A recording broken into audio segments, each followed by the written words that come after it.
Olha, começar a trabalhar como artista gráfico profissionalmente é um pouco complicado de dizer, porque eu sempre me achei um amador. Profissionalmente foi quando, frequentando o ateliê, eu pude oferecer as primeiras peças que eu estava produzindo ali para uma loja que ficava na rua do ateliê e eles quiseram comprar. Então, a partir daquele momento eu vi realmente que eu poderia fazer aquilo profissionalmente e aquilo virar algo que as pessoas se interessassem a comprar. A partir de frequentar aulas num convento, num ateliê que ficava num convento, né? A partir dali que começou a coisa toda, e aí eu fui conhecendo as pessoas, né? Eu tenho um diploma de artista gráfico do Senai, mas nunca trabalhei como profissão. Eu, como amador, faço coisas profissionais. Então eu já trabalhei com estamparia, serigrafia e aerógrafo. O trabalho propriamente dito, assim, de receber e tudo mais, coisa direitinho, veio alguns anos depois, né? Conhecendo Pérez Sola, Carola Trimano, José Guier Salles, Nori Figueiredo, enfim. Eu comecei logo depois que a pandemia começou, eu comecei a tatuar, porque eu estava desempregado e procurei um jeito de utilizar o que eu mais gostava de fazer, que era os desenhos, e um modo de tirar dinheiro disso. E aí eu tinha um ex que era tatuador, ele me ensinou a tatuar e eu peguei gosto pela coisa e hoje em dia eu trabalho com isso já faz 7 anos. Profissionalmente? Eu acho que desde muito nova eu nasci num ateliê, né? Praticamente em cima de uma frente. Então, assim, os primeiros trabalhinhos, aquela coisa que você vai pagar uma grana com 13 anos, foi camiseta. Eu acho que o primeiro trabalho oficial que eu tive contratado como artista gráfico foi quando eu cheguei em São Paulo 5 anos atrás, mais ou menos. Profissionalmente, eu acredito que do ano passado para cá, né?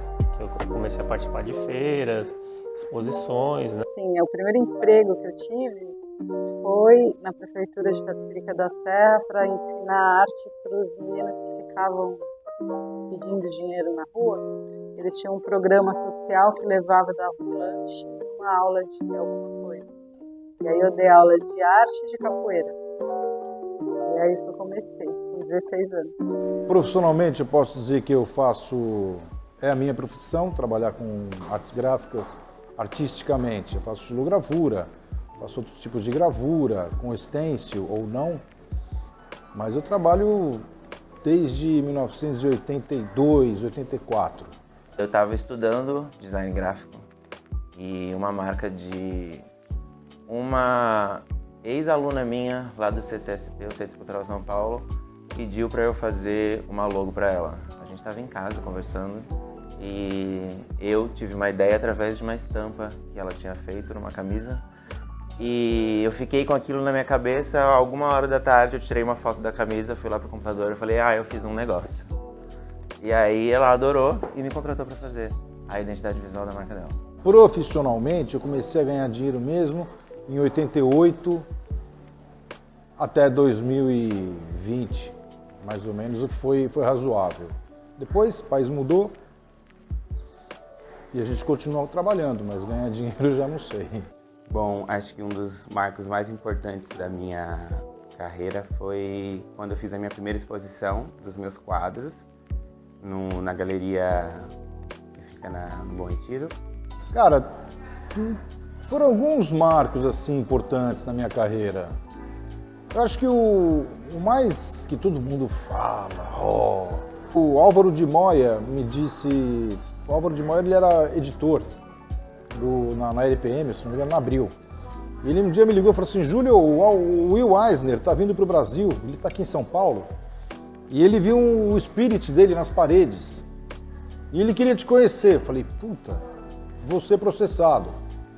Mas não, eu fui lá numa entrevista e ele pediu para eu levar um spirit para ele de presente. Eu levei um de presente E enquanto estava na coletiva, eu saí de fininho para fazer um grafite do Spirit no muro e depois fotografar com ele. O velhinho saiu da entrevista coletiva e foi atrás de mim e me pegou pichando lá o Spirit, grafitando. Então isso para mim foi um momento assim maravilhoso, porque ele conversou comigo, ele me elogiou, me convidou, como eles faziam muito, para ir trabalhar no estúdio dele. O que primeiro vem à cabeça para mim é quando eu fui fazer uma feira de arte e expor meu trabalho na Oca, lá no Ibirapuera, aqui em São Paulo. A gente estava participando entre as minhas amigas do coletivo que abriu esse ateliê aberto lá no Centro Cultural São Paulo. A gente fez um espaço ali dentro da Feira de Arte de São Paulo e era uma exposição coletiva e eu expus as primeiras peças de roupa que eu fiz quando eu cheguei em São Paulo, depois de ter participado da Semana de Moda como modelo.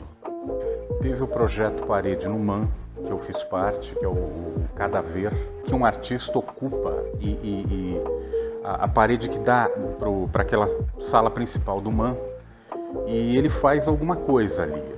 Você já viu escultura colada, já viu pintura, desenho, enfim. E nesse caso, era eu e mais 51 artistas fazendo um desenho que todos os dias se modificava. Era uma espécie de desenho vivo. Quando meu avô faleceu também, que foi quando eu comecei a tatuar. Ele gostava muito de desenho, que eu desenhasse para ele, e ele que me inspirou. Quando ele faleceu, eu voltei a desenhar e aí me deu muito mais gosto para fazer o que eu faço hoje. Então foram dois marcos muito importantes para mim. Voltar a desenhar, que era a paixão que eu tinha, devido ao meu avô ter ido, e ter a minha primeira exposição logo em seguida, depois de 1 ano dos quadros criados. Foi muito significativo o primeiro FINAT que eu participei. Foi em outubro de 2021, que a partir desse ano que eu produzi no ateliê, eu precisava expor algo que era uma releitura da Tarsila do Amaral, de uma obra dela, que era a comemoração dos 100 anos do modernismo no Brasil. E a gente utilizou essa gravura, que era uma calcogravura da Tarsila, e uma das partes tinha um mamoeiro, uma criança e um cachorro. E foi a parte que eu mais me identifiquei assim, com a minha história de vida, assim, desde a época que eu ia para o sítio nos finais de semana com meu pai. Todos. Nossa, tudo é muito importante. Desde coisas muito pequenas em periferia, com gente muito pobre, até coisas muito que as pessoas acham muito legal. Assim, talvez ultimamente o que tem sido mais legal tem sido a satisfação de ouvir a Peri Sola dizer que parece que eu trabalho com isso há 40 anos. E aí, durante essa feira eu estava expondo no Ibirapuera, um parque, talvez um dos parques mais conhecidos do Brasil, dentro de uma obra do Niemeyer, e a dona da feira comprou uma peça minha.